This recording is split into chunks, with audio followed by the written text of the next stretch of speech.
As 2020 winds down and you're working on your plans for 2021, how are you planning to raise your profile and attract more of your ideal clients?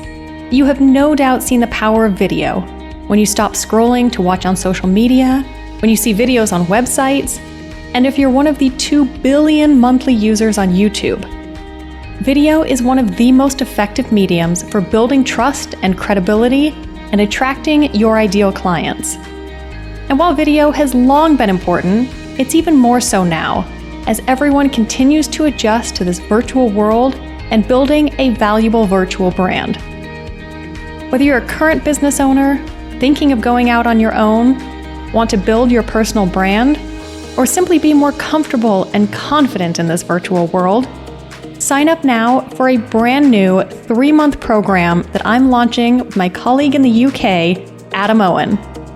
It kicks off on the 1st of February, so you can enjoy the holidays and get settled after the new year.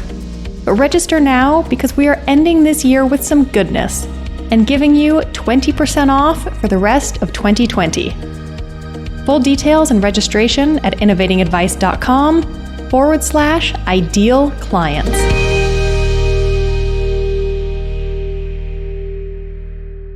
Typically, people leave it until they're in that hospital car park scenario. There's been some sort of medical crisis, a fall, an episode of some description, and the hospital just turn around to the powers of attorney and say, look, mum or dad, whoever it is, can't go home, but they don't need to stay here because they don't need hospital care anymore. So in the next 48 hours, you need to find at least 5 options, because the first one of those options that becomes available, that's where they'll move to. And it's just dealt with in an absolute pressure cooker scenario. And you can imagine the choices that are available to you are the choices that are available that you can identify in a 48-hour period. Welcome to episode 74 of the Innovating Advice Show. I'm joined by Rachel Lane, who is the principal at Aged Care Gurus in Australia, which helps professionals upskill and provide quality aged care advice to your clients. With the coronavirus pandemic most strongly affecting our older generations, and bad press from around the world from outbreaks in aged care facilities, I invited Rachel on to get a better understanding of aged care, how much of the news represents reality, and when and how advisors should be having aged care discussions with their clients. Rachel also shares the designation they've created, the Retirement Living and Aged Care Specialist, to highlight how specialized of an area of advice and planning this is. And to further help advisors with this complex topic, she's also developed a powerful software solution. That's part 2 of this podcast, and you can find the short demo webinar, links, and transcript at innovatingadvice.com or directly through the link below.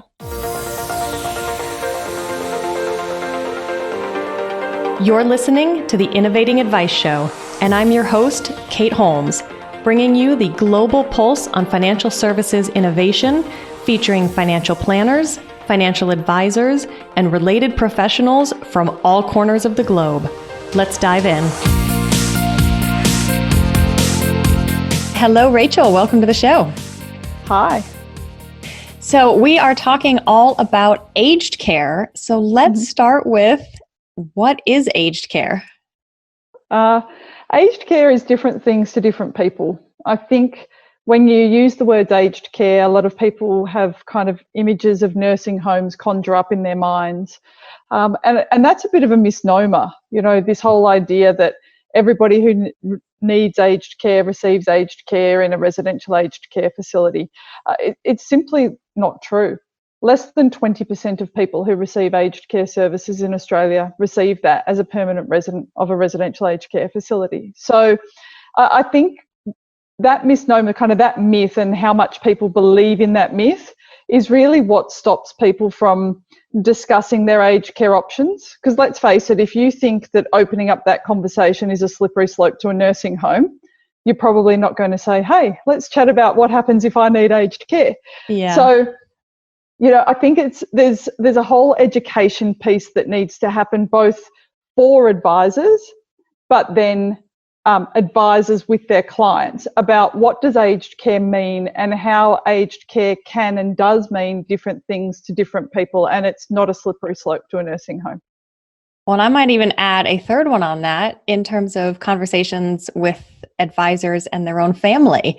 And that's one of the reasons you and I chatted a few months ago, and we're looking at the timing of this episode and knowing how big of a discussion has been happening around aged care. And it has not gotten a great reputation in the media. I mean, I'm here in the US, I'm from Seattle, and the whole COVID outbreak started in a nursing home half an hour from where I grew up. And then it kind of kept exploding from there. And there was just been all this concern. And I do think, thinking back, they have been saying nursing homes. I'll have to look at that and see what the terminology has been in the media, but certainly not helping some of the misconceptions that I'm sure are out there. So let's get some of that terminology out of the way, because there's a lot of it. And I don't even think I was familiar with all of it. So in terms of, aged care versus downsizing. Yeah. And sometimes those things are a hybrid. And where we see the greatest growth, if you like, in terms of accommodation and services is really in that retirement village, land lease community type model, where people have the independence. They have the privacy and the dignity of their own space. They can close a door and know that somebody else doesn't just walk through that door at any time of the day or night. So they're becoming a much more popular model, but then with, and sometimes they call them concierge services or something with a little bit fancy, so that it's not necessarily kind of care-based, it's more enablement-based. And they get this kind of hybrid model where they've got independence and the ability to do what they want to do and what they can do for themselves. But then there's this underlying level of support, whether that's care or whether it's things like meal preparation or perhaps meals in a centralised dining room, whether it's activities, whether it's transport to and from appointments or social gatherings. There's a whole bunch of services that can kind of get delivered in that environment very, very efficiently, that enable that person to maintain that level of independence. And I think what we've heard from our Aged Care Royal Commission so far is that really needs to be the focus of our aged care system. It really needs to be focused on the individual and what does the individual want, what are their goals, and how do we create a system that is all about enablement for whatever it is that they want to do. Yeah. And then you've got granny flats. Yeah, so I guess when someone says to me aged care, I think, well, that could mean a spectrum of things. That could mean staying in the family home that you've always lived in. It could be moving in with your kids, or your kids moving in with you and creating, whether you know it or not, a granny flat arrangement, as Centrelink call it. It could be downsizing into a retirement village. It could be downsizing into a land lease community. It could be moving into a co-housing arrangement. So we're seeing more and more of those pop up, where lifetime friends build 6 houses together around a central courtyard. And like a little commune. Yeah, that's right. In the old days, that's right. When I was a child, they called that a hippie commune. Yes, me too. Exactly. Yeah. So, as well as residential aged care, and residential aged care is transforming. And I guess I don't think that aged care has changed in terms of the options that people have. I just think what we're seeing is what the government call an ageing population. So we're just seeing more people going into those arrangements, more people going into granny flats, more people going into retirement villages, more people going into land lease communities. And we see that with our home care package waiting list as well. Quite sadly, there's more than 100,000 people waiting for a home care package at the moment in Australia, which is actually more than the number of people who are receiving a home care package.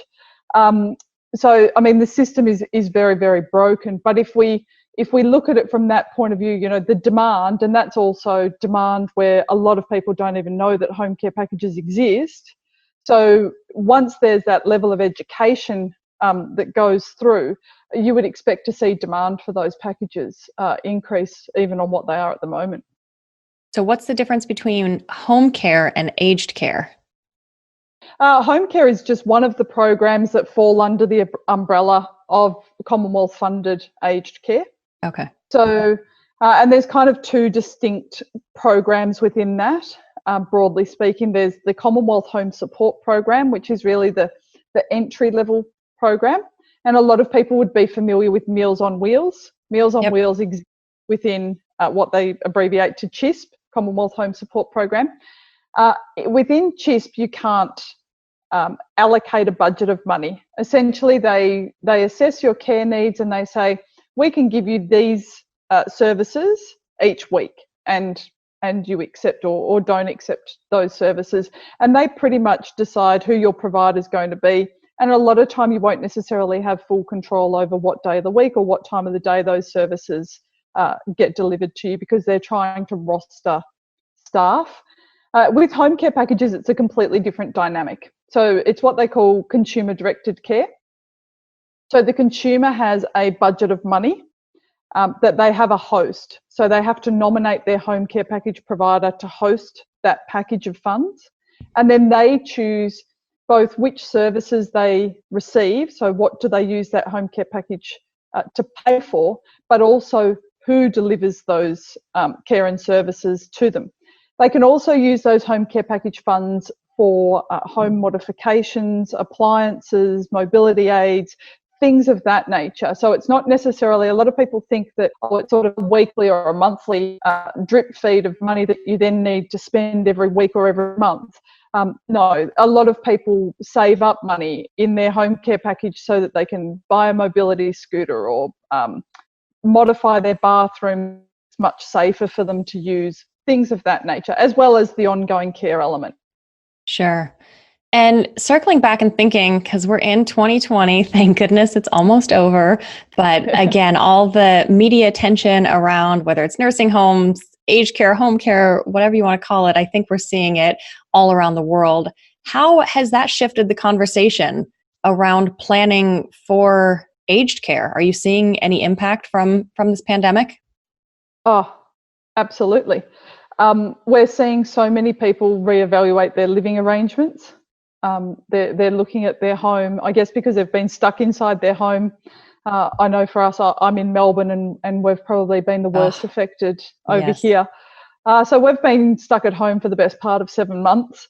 And you start thinking, oh my goodness, that needs to be painted, or that needs to be repaired, or that needs to be replaced. And if you don't necessarily have the ability to do that, whether it's a physical ability or a financial ability, I can see why people are really reevaluating their living arrangements and going, well, do we really need this big house when we're empty nesters? Or is this, a lot of people, when you start talking to them about aged care, they say, well, when I need aged care, I'm going to get mine home delivered, like it's Uber Eats or something. Right. And they don't really stop to look at their home and think about what are the practicalities of that? How many stairs do you have? How wide are your doorways? Are you going to be able to get a walking frame or a wheelchair through those doorways? How are you going to be able to navigate your kitchen, your bathroom? How are you going to be able to get outside? Typically, to leave a home, there are steps. So there's all of that, I think, for people who are currently considering aged care. I think that particularly in Melbourne, there's a big resistance to moving into residential aged care. And so we're certainly seeing, from an advice point of view, a lot of people looking at alternative options, like living with family. Granny flat arrangements, I would say, are booming. From what we can see, the number of advisors using our software to model a granny flat arrangement is at record highs. What's causing that resistance to moving into an aged care facility? So we've had the highest number of deaths from COVID in residential aged care. But then I think you've also got this Aged Care Royal Commission that's happening at the same time, and you can imagine that there's horror stories that are coming out of that about, neglect and abuse and malnutrition and, really, really sad stories. And I think people are just saying, well, what else is there? If we're not going to choose, I think a lot of people have always assumed that that's the choice that they would make, would be residential aged care. And now they're looking at that and saying, well, I don't think I'm that confident that mum or dad or both is going to get the care that they deserve and need. Right. What other option is there? And I guess it's quite natural for a lot of families to then kind of turn inward and say, well, why don't we get mum or dad or both to come and live with us, and we'll do it. You know, we'll provide the care and support that they need. And traditionally that's how aged care worked, and in a lot of other countries that is how aged care works. You know, they have fancy names for it now, Kate. You know, they call it intergenerational living. Yes, right. When I was growing up with my grandma, it was just called growing up with your grandma, you know? So is it a fair assumption or perspective that living in those aged care facilities is not as safe and, I don't know that I want to say wonderful, but isn't as good as it once was thought? I think what's being shown is the underbelly. I don't think what's being shown is, if you like, par for the course. I think there are some fantastic aged care providers out there who are going to have a really tough battle to show that they don't resemble anything like these stories. And that's pretty unfair, really, because they potentially have never done anything wrong, never done anything to deserve any suspicion. And yet now these horror stories are basically tarnishing the whole industry. So, but I guess in a way, if there is any silver lining, it is that people are then having that conversation. Unfortunately, sometimes the conversation starts with, you know, don't put me in a nursing home, whatever you do, don't, you know, I don't want to move into an aged care facility. But at least that's a starting point, you know, and that was really my motivation for writing the book with Noel, Aged Care Who Cares, was really about helping people understand all of the options that, you know, this is not a single meal, this is a smorgasbord, and you need to work out based on what suits you, the lifestyle that you want to have. I hear lots of people say to me, there is no way I'm going to live with my family. You know, I love them and I love going to visit them on the weekends or for Christmas or whatever, but I don't need to see them 365 days a year, thanks anyway. So those people are then sort of, you know, they're typically the ones that then move into a downsized type option, you know, an apartment, a unit, a smaller home, those sorts of things. But when they're doing that, and I guess we're dealing with much savvier buyers now, we're dealing with the start of the baby boomer generation, they're asking questions about care, even when they don't need care today. They're asking the question because they don't want to make that move. They kind of look at the downsizing option as almost like a preemptive strike against ever having to move into residential aged care. So they want to make sure that the infrastructure's there, even if you can't see it, the infrastructure's there in the building and it's there in the services, that should they need it, those things can be added in and they don't have to then move somewhere else. Well, and I want to note, I mean, in terms of thinking of the negative public perception now of aged care facilities, that's something advisors are all too familiar with, is you get all these bad apples, and especially in Australia with the Royal Commission, and then just having this broad stroke painted of all advisors are bad. So, you know, advisors can relate to that. And so we need to make sure that we're being as kind to others as we would like them to be to us, and know, hey, not all aged care facilities are bad. There are a lot of good ones out there. And I think we all know and understand the media certainly can make things a bit more dramatic than is the full true story. Sure. And I guess one of the things that we have, a lot of people who are assessed as being eligible for aged care services are eligible for up to 63 days a year of respite in an aged care facility, which respite is designed to give carers a break. And it's a very important service, but it's also a fantastic way to try before you buy. Yeah. If you have a respite stay in an aged care facility, it's going to cost you about $52 a day. They don't charge you for accommodation. They don't charge you means tested fees. You get all of your care, all of your meals. And I can assure you, by the end of a 2 or 3 week stay, you'll know exactly how that aged care facility operates. You'll know what are the activities, what's the food like, what are the staff like, do you like it there? You know, is this the place for you? And given that you get 63 days a year, if it isn't the place for you, then you've still got the opportunity to have another respite stay somewhere else and another respite stay somewhere else until you find, because to me it's like choosing a home. You don't just absolutely. choose it. Yeah, it's not driven by location. You know, like that's part of it, but there's so many other elements to it, and a big part of the I guess the decision is completely intangible, right? It's the vibe. So you walk into some aged care facilities and they feel like a luxury resort, you know. Now, if that makes you feel intimidated, if that doesn't feel cozy and warm and homely to you, it doesn't matter that it's gorgeous. It doesn't matter that it's got gold taps. It doesn't matter that it's got fireplaces and all of that, if that's not your, you know, your shtick. So Sure. you've got to find that. It's the same with choosing a retirement village, choosing a land lease community. It's exactly the same. I think sometimes people think that choosing a nursing home is just about finding one in the right location, and there's just so much more to it than that. And what actually happens day to day becomes so important, because typically people, once they move into an aged care facility, they lose those other connections. Like they don't go outside as often, as in outside of that community, and engage in those other social networks. So what happens within that community in terms of activities and the other residents and the staff actually has an even greater weighting on whether or not you like it. And the only way to work that out is to give it a go. I didn't actually know that was an option. That's amazing. Yeah, and it's super affordable. So from a financial planning perspective, it ticks all the boxes. That's awesome. And you mentioned kind of when to have that conversation, or do you have it earlier? So let's dive into that a little bit, because when should these conversations ideally be taking place? Yeah, unfortunately, most of these conversations are taking place in a hospital car park.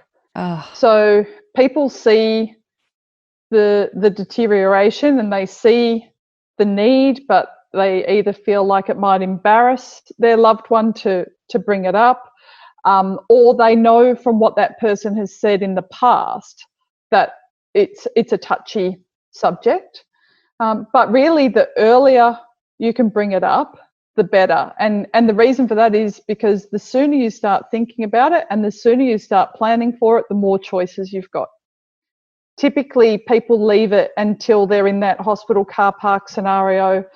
There's been some sort of medical crisis, you know, a fall, an episode of some description, and the hospital just turn around to the powers of attorney and say, look, mum or dad, whoever it is, can't go home, but they don't need to stay here because they don't need hospital care anymore. So in the next 48 hours, you need to find at least 5 options, because the first one of those options that becomes available, that's where they'll move to.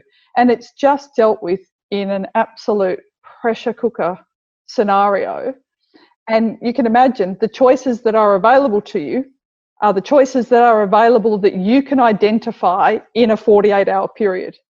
While you're emotionally distraught. Correct, exactly. So it's not doing it that way, while most people do it that way.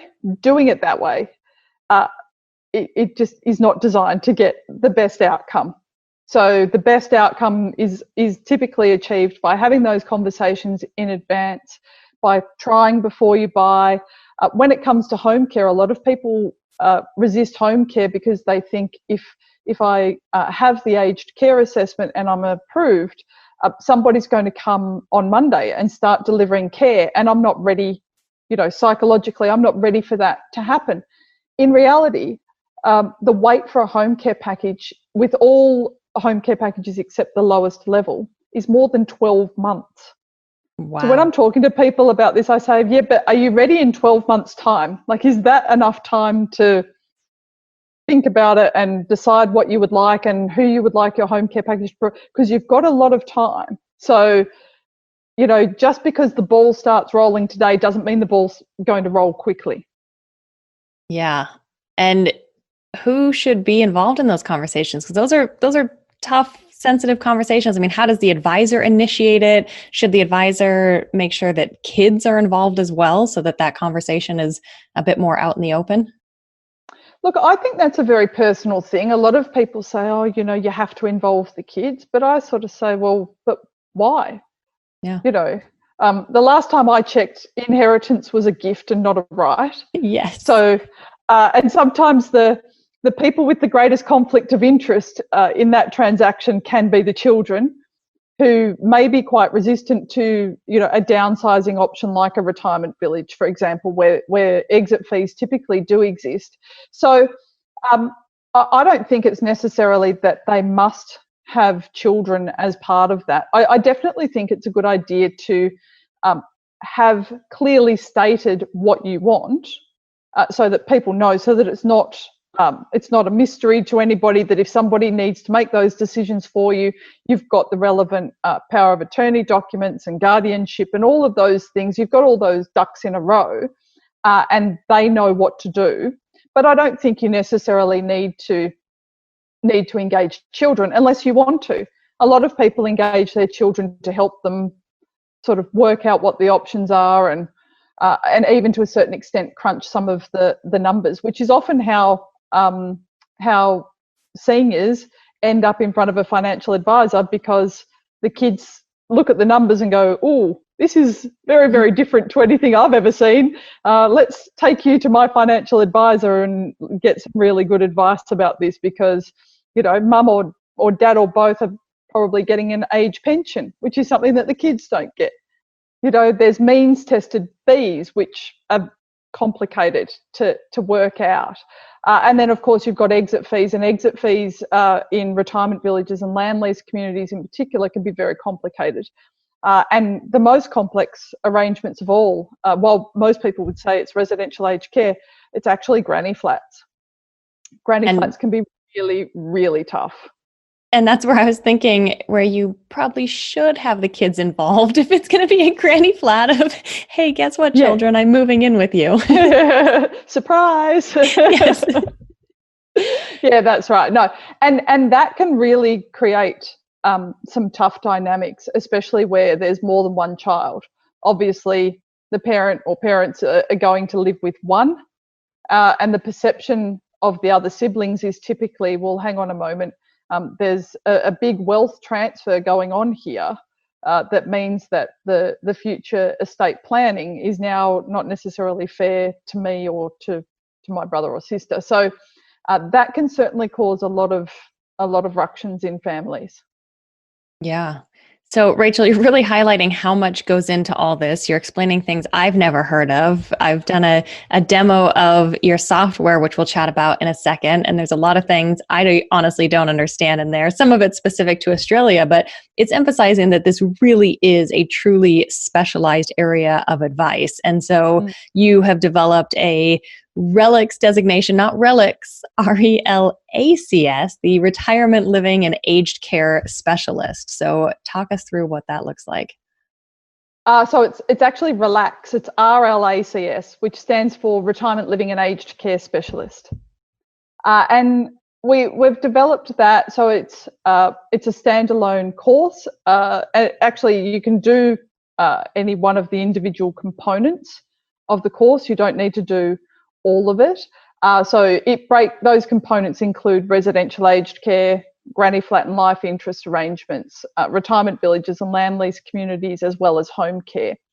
And some people do all of them, some people just do some of them and build on it over time. But really what we wanted to recognise is exactly as you say, just how specialist of an advice offering those advisors have, how much they understand. Because I think for me, if I was going to seek advice from someone about my aged care options, and the only option that they had education, training and support on was residential aged care, I'd want to know that. I'd want to know that that's the constraint. And so we developed the designation to make it clear that these advisors can give great advice across the spectrum of all the options that are available to you, and not just support you if you happen to be choosing residential aged care, which we know that the majority of people don't. That's not their first choice. So we offer that also as a subject in the Masters of Financial Planning with the University of Technology in Sydney. So people have a number of different ways that they can access that course, and then we support those advisors ongoing. So we have the software which you've taken a tour of. We have lots of fact sheets, advice documents that the advisors can use, PowerPoint presentations, seminar invitations. There's a whole library. We actually have 3 libraries. We break our materials down into 3 different libraries depending on whether they want kind of marketing material, whether they need advice type documents, or whether they're looking for technical type support.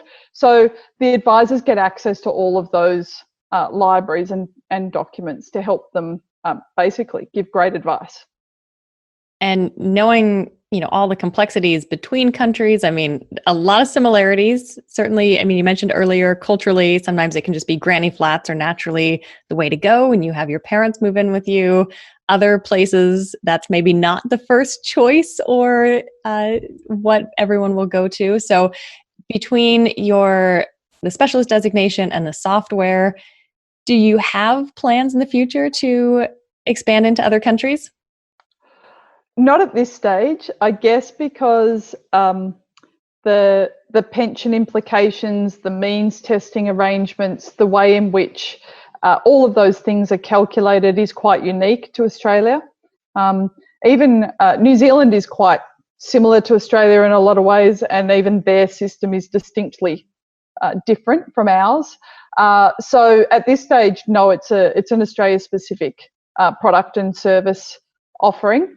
But, I would say watch this space, particularly with the amount of expertise that's currently being exported to China around retirement living. They're really getting into the retirement living and aged care space. And I know that they're looking quite closely at what we do in Australia and how we do it.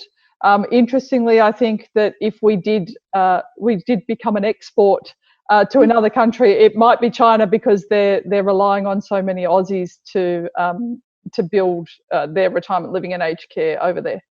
Yeah, well, you'd be great for that. And like we mentioned, the software, we've got a demo of that. So that's part 2 of this podcast. And it was just really eye-opening. So even for people that are outside of Australia, I encourage you to watch it. It's short and sweet, and it just opens your mind, if nothing else, about the fact that this really is a specialist area. And if it's not an area where you are an expert, to find someone who is. So within Australia, someone who has the retirement living and aged care specialist designation. Maybe that'll expand over the years, but just knowing whether it's for you and your family or for your clients, that there's so much more going into this than I'll admit I ever realized. And at some point, I'm going to have that conversation within my own family. Yeah, and I think that's the thing to get excited about. The thing to be excited about is that you do have so many options, because sometimes people say to me, oh, it's so complicated. So it's complicated because you've got choices. Imagine if you had no choice. It would be really simple and you wouldn't necessarily like it. So embrace the complexity, because it is giving you lots of different options that you can choose from. And from an advice perspective, all you then need is the support and the tools that enable you to model all the different scenarios. And I get it, that can be tough. Like calculating retirement village exit fees, as you've seen, can be, there's a lot of variables that can go into those. And now we're seeing the retirement villages in Australia starting to offer different payment options on the same retirement village unit. So you can pay more upfront and less at the end, or you can pay more along the way and less at the end, whereas traditionally it's been an exit fee model and it's been fairly homogenous. They're starting to develop these really fantastic different payment options that suit different people for completely different reasons. So, but modelling that can be really hard if you haven't got the right tools, for sure. Yeah. Well, Go to the show notes and the link below to watch that demo, and linking to Rachel's website and books. So you mentioned earlier, you've got Aged Care Who Cares? You've also got Downsizing Made Simple. So any final thoughts for listeners, Rachel? Oh, look, I always say to people, just get empowered and take control. Just get all the information that you can, get really great advice, because ultimately the advisors who specialize in this space, they're going to know a lot more than you're ever going to be able to learn in, 6 weeks, 6 months, whatever it is. So get that, and then you can make whatever those decisions are with supreme confidence, and know that there's no nasty surprises down the track, which is really what everybody wants when they're making these decisions. Yes, absolutely. And I will also be keeping an eye on this space. And if and when you expand globally, we'll definitely have you back on the show. And it's been just a delight. Thank you for everything you're doing and helping to take care of those that came before us. No problem at all. I think, like I said, I grew up with my grandma, so I love the idea that we can help our seniors to just have the best retirement and aged care experience possible. Yes, I love that. Fantastic. Thanks, Rachel. No worries. See ya. Thanks for listening to the Innovating Advice Show. If you're wondering where to start, head to innovatingadvice.com/start for a short video series walking you through 3 steps to identify opportunities for innovation in your financial advice or financial planning business. Again, that's innovatingadvice.com/start.